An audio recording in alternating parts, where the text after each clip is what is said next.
Hi guys, the Metal Maniac back again, and in this video, I'm going to be doing a review of the album Angry Machines by Dio.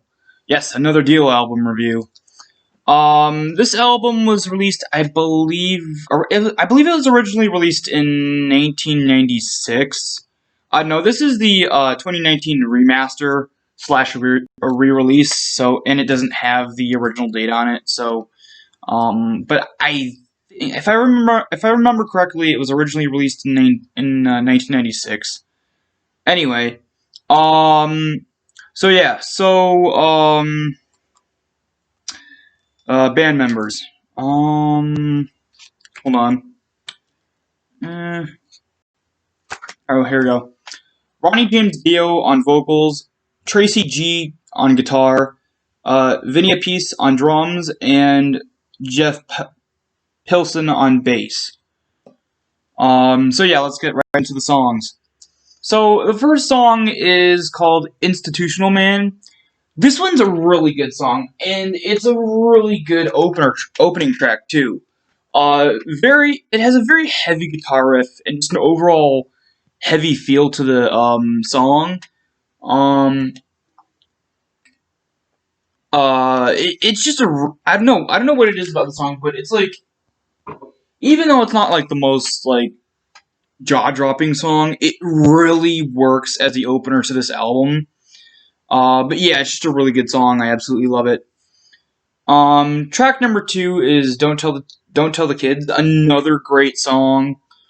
Um, Again, the heaviness is still there. It's really, really good.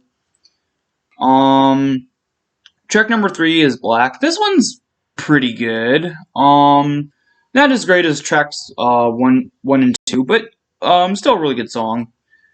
Track number 4 is Hunter of the Heart. This one is meh. I don't mind it. Track number 5 is Stay Out of My Mind. Okay, this one's a good song. I really like this one. Fits really well with the first, second, and third tracks. Track number 7 is track number 6 is Big Sister. This one, it's sort of a forgettable song. Track number 7 is Double Monday. That sounds horrible, Double Monday. I don't really enjoy Mondays just because, I don't know, they just seem like an eternity to get through for some reason. But yeah, anyway, Double Mondays would be even worse. Anyway, Double Monday is a pretty good song, actually. Definitely a step up from the song before it, which again, Big Sister is sort of a forgettable song. Track number 8 is Golden Rules. This isn't a good song. This isn't a bad song. It's sort of meh, but overall, it's just a weird song. Like, it's just weird. I don't know how to describe it in detail. It's just weird. It's a weird song. But yeah. Track number 9 is Dying in America. This one's another good song. I do really like it. This one's sort of a slightly, not heavier song, but has a slightly more sinister sound to it. Yeah, track number 9, amazing. Track number 10 is the closing track, and it's my favorite song on the entire album, and that is This Is Your Life. And this is probably this is the most different sounding song on the album, because the rest of the songs are just heavy. They're very heavy. And then track number 10, This Is Your Life. It strips all that back in favor of just Ronnie James Dio singing, and then an acoustic piano in the back, as the only instrument. Which, even though it's super different, it's very out of place. At the same time, it feels right to end the album with for some reason. Like, yes, you wouldn't think like that makes sense, but if you listen to the entire album and listen to this last track, it makes sense to end with this for some reason. It's just a really good song, sort of an uplifting song, really, sort of a hopeful feel to it. But yeah, it's just a really good song. and I love that it's the end to the album. The artwork.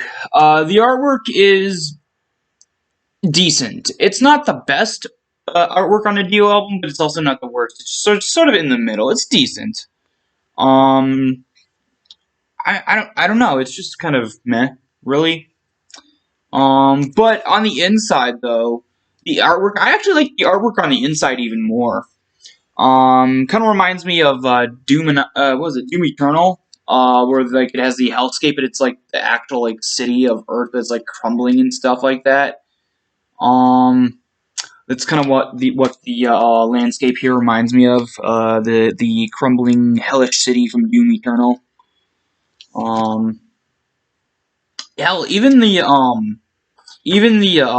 monster thing right here looks like one of those monsters from the Doom games. So overall thoughts and rating.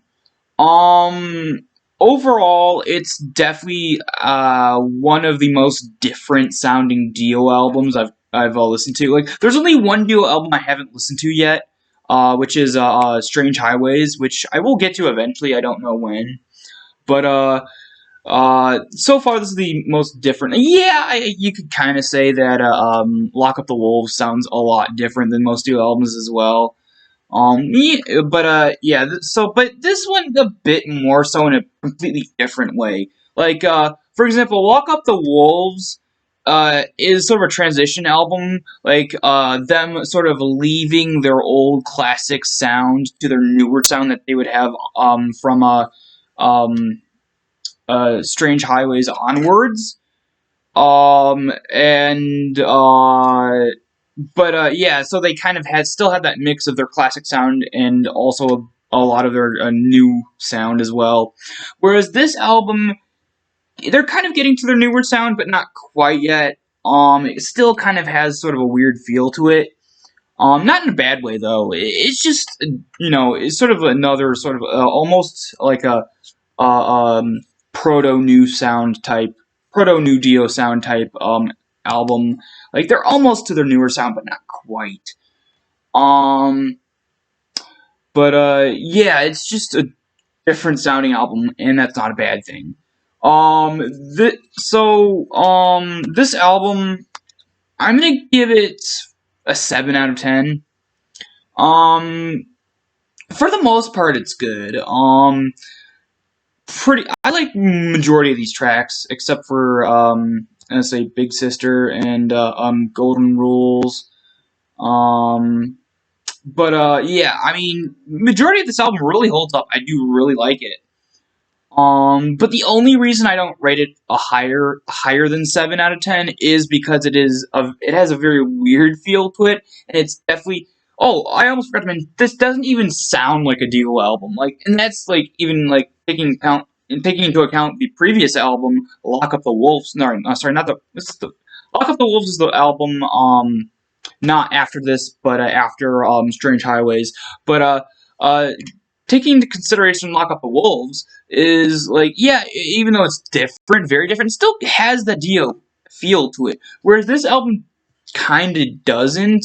I mean, yeah, his vocals are there, so but I mean, overall, the atmosphere doesn't seem like a Dio album to me. It just seems like, I don't know what it seems like, but that's not necessarily a bad thing either, because yes, it doesn't have the feel of a Dio album, but you could put that aside. You could put that, sort of con aside, and look at the pros of this album. It's really good. Has a really sort of groove to it in a way, and it's just overall a very good album. Aside from not feeling like a Dio album. So, uh, last final thoughts on this is, if you will really like this album, I guess people would really like this album if they could put aside the fact that it doesn't really sound like a Dio album. But yeah, 7 out of 10. That's really about it for this video. Hope you guys enjoyed, and I will see you all next time.